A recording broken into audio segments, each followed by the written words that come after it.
Is it anti-imperialism? Is it anti-Americanism? Pro-Russianism? Or just Soviet nostalgia? Last week's coup in Niger is turning some attention in the West towards Africa, and people are making some shocking discoveries along the way, like that Nigeria and Niger are different countries, and even after Black Panther, Wakanda Forever, people seem shocked that the story might touch on real resentment in Africa towards France and the West. I'm Dr. Kay, a political scientist who talks about how information is shared, and Russia, according to the Africa Center for Strategic Studies, is trying to undermine democracy in more than 24 African countries, using political interference, extra-constitutional power claims, and disinformation. Niger is home to about 24 million people, and 2 in every 5 live in extreme poverty. That's around €2 a day. And it also provides 5% of the world's mined uranium output.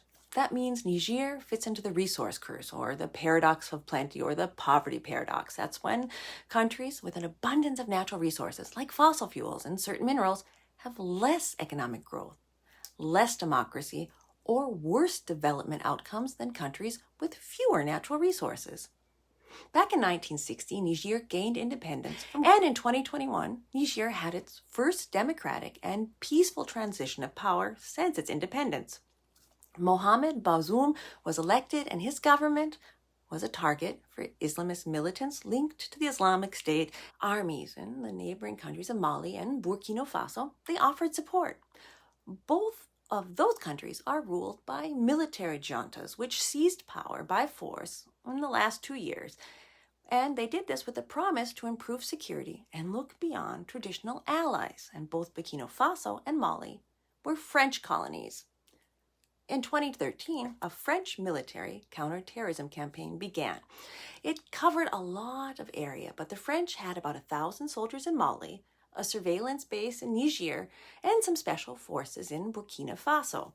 Anti-French sentiment rose across the region, with people in Burkina Faso and Mali accusing the French of not doing enough for security.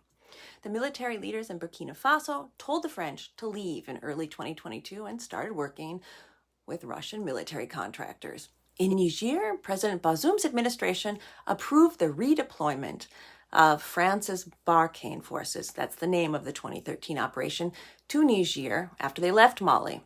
And dissatisfaction grew in Niger, and now in late July 2023, members of Niger's Presidential Guard sealed off access to the president's home and his offices and ended the democratically elected regime.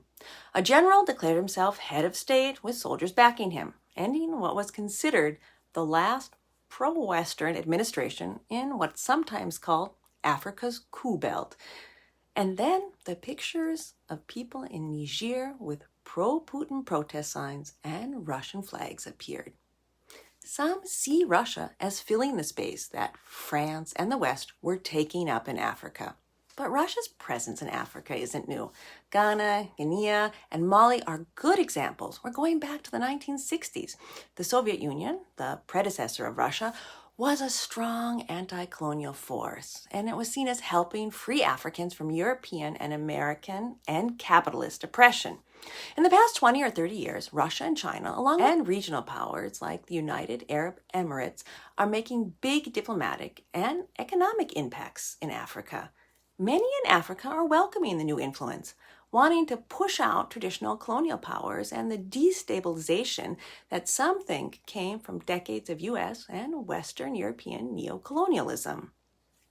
But the army officers responsible for the coup in Niger are reportedly connected to Russia through arms sales or ties to the Wagner military group. The coups in Sudan, Burkina Faso, Mali, and now Niger seem to have a lot in common. Right now, propaganda campaigns about the Wagner Group's supposed effectiveness in the fight against terrorism have found traction in Niger and regionally. There's also rejection of the accusations against Wagner. In May 2023, the UN published a report about a Wagner-led military operation in March 2022 in Mali, the worst single atrocity associated with the Kremlin-linked Wagner Group outside of Ukraine. 500 people were massacred, and the president of Mali said the victims were terrorists, despite the UN saying they were mostly civilians.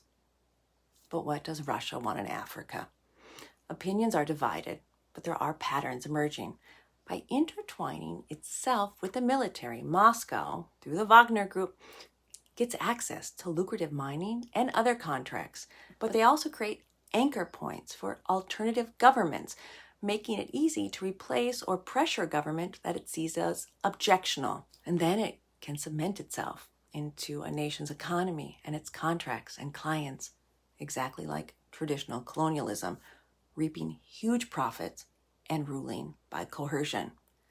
And that's why, although Russia's overall trade with Africa is outmatched by China, it has outsized influence already in Africa.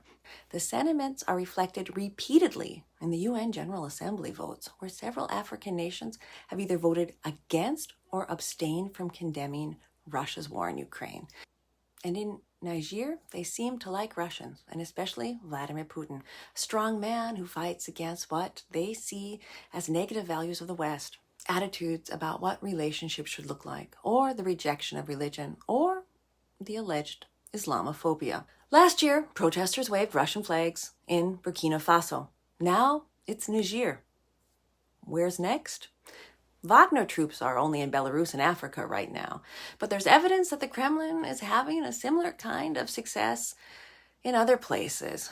They do it by creating distrust of government and information sources and creating relationships with influencers and politicians. Watch for it.